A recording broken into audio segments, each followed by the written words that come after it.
By way of summary and preview, I think I should point out that I've talked a bit about the relationship between critical race theory and religion. I've spoken a little bit about critical thinking, I've spoken about democracy a number of times, but I haven't taken the time to explain what I think democracy is. And here's the preview. What I'm going to do is go through the basic assumptions and institutions of democracy by way of how each of those institutions has been violated by the current Liberal government. Just as a preview, they're violated free speech, property rights, parental rights, independence of the press, independence of the judiciary, freedom of conscience, and the right to a fair trial.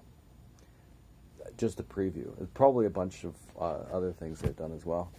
So I just don't want to leave you hanging thinking I'm not going to actually talk about what democracy is.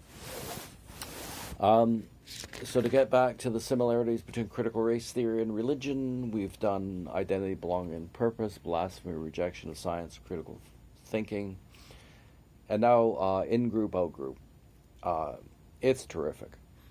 You can't really have that much compassion for anybody that's not in your in-group. This is just the way it works. People who are high in compassion are real big in-group, out-group types.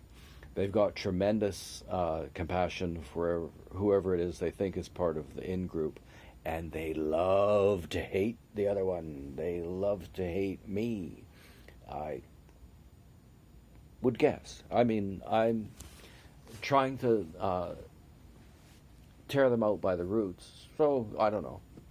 I don't think I sound like a bad guy, do I? But, and I have to admit, I get a sense of identity, belonging, purpose from being a member of my tribe. Definitely. That's who I am. That's my purpose. That the belonging I get is from people who feel similarly, although I wouldn't reject a person who thought differently because they're children of God, I guess, or they're nice to their dog, or they cook a mean bowl of soup, or whatever.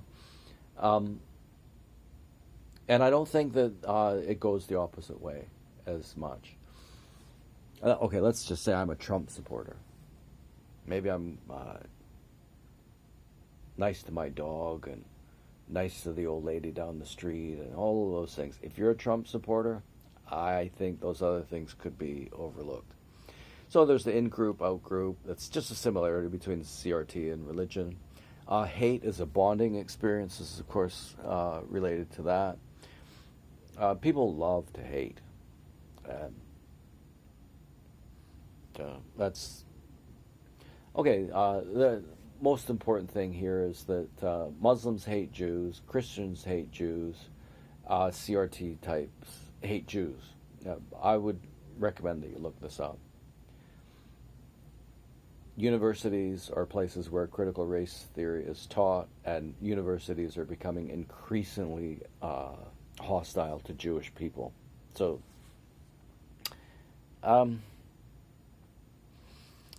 critical race theory and the church are profit-seeking in the sense that at one time the church and the kings legitimized each other and sucked money out of the population to build churches and all kinds of things. Now, that's a big difference too, actually.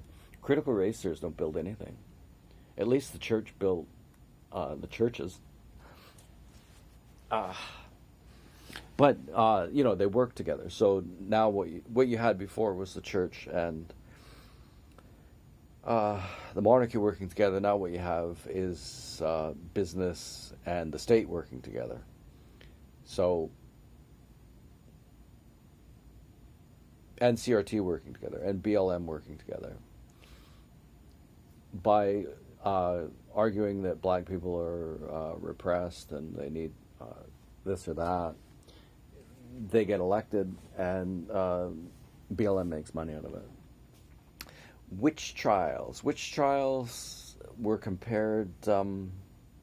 Margaret Atwood compared the witch trials to Me Too. That's a funny one, isn't it? You're guilty going in. You got no right to a fair trial. Maybe you're guilty, maybe you're not, but forget about the fair trial. You don't get one, dude.